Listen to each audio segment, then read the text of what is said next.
Assalamualaikum warahmatullahi wabarakatuh. Selamat pagi anak-anak ibu sekalian. Semoga kalian sehat-sehat saja dan selalu semangat ya. Pada pagi hari ini kita akan melanjutkan pembelajaran kita di minggu lalu. Kita masuk ke pertemuan ke-6 kali ini, produk kreatif dan kewirausahaan. Materi yang akan kita bahas di sini adalah mengenai desain manufaktur dalam perakitan. Oke, jadi sebelum kita membahas lebih lanjut, ada baiknya kita harus mengetahui dulu apa itu yang dimaksud dengan manufaktur. Jadi manufaktur itu adalah kegiatan mengubah bahan mentah menjadi bahan atau barang yang memiliki nilai sehingga dia tuh dapat dijual.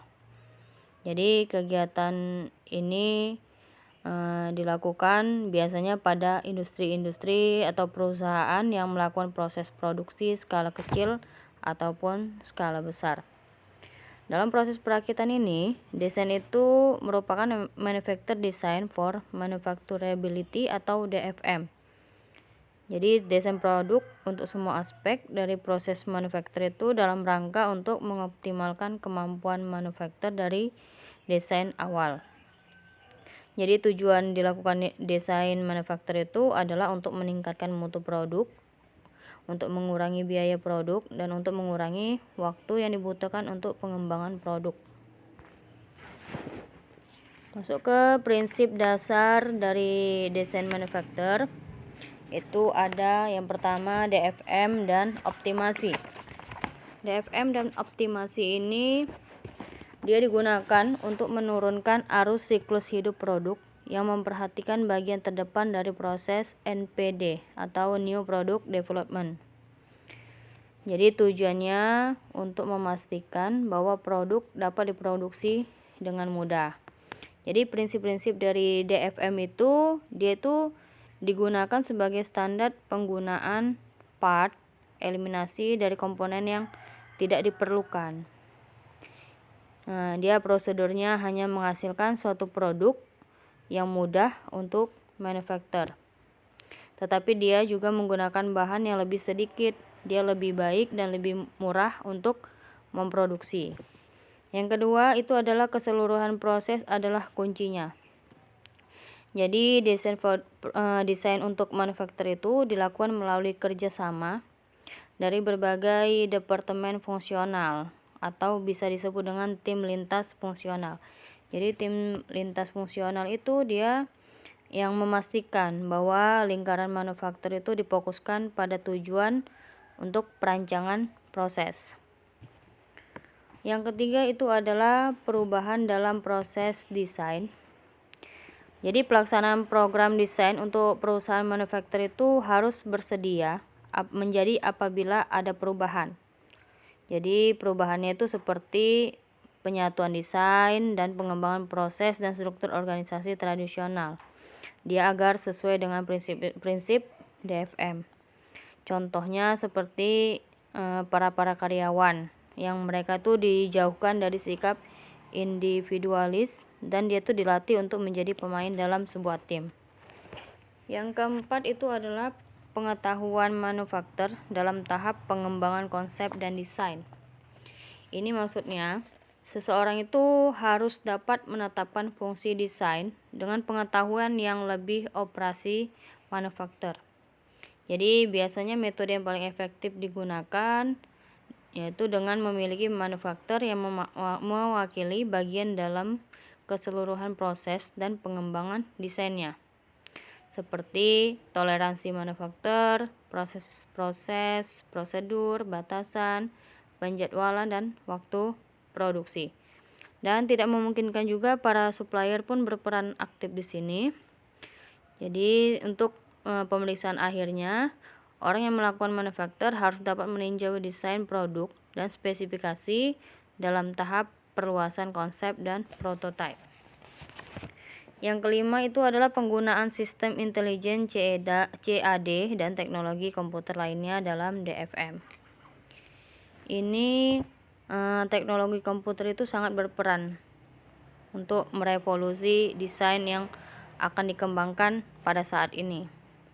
Jadi peningkatan penggunaan sistem komputer telah membantu para perancang untuk membuat desain agar lebih mudah.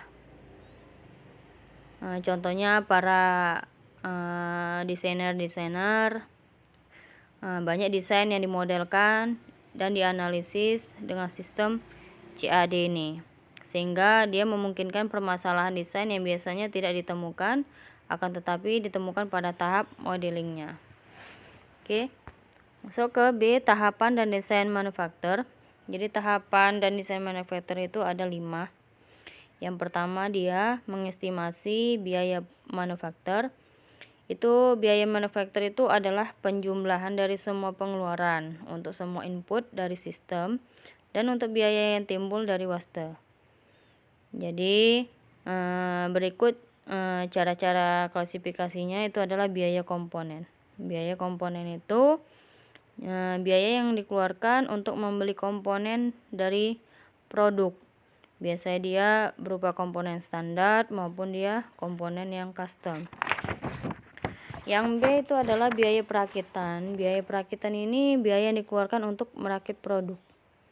Yang ketiga itu adalah overhead cost. Dia itu biaya yang tidak berhubungan langsung dengan proses produksi. Jadi ibarat dia itu disebut dengan biaya yang tidak terduga. Oke.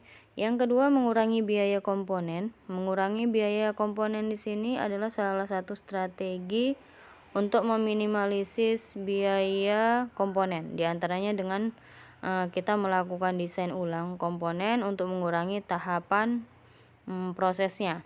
Jadi dilakukan dengan melakukan analisis skala ekonomi serta dengan menggunakan komponen dan proses yang standar.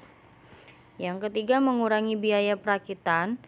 Jadi biasanya dengan menggunakan integrasikan part atau memaksimalkan kemudahan proses perakitannya. Yang keempat, mengurangi biaya pendukung produksi.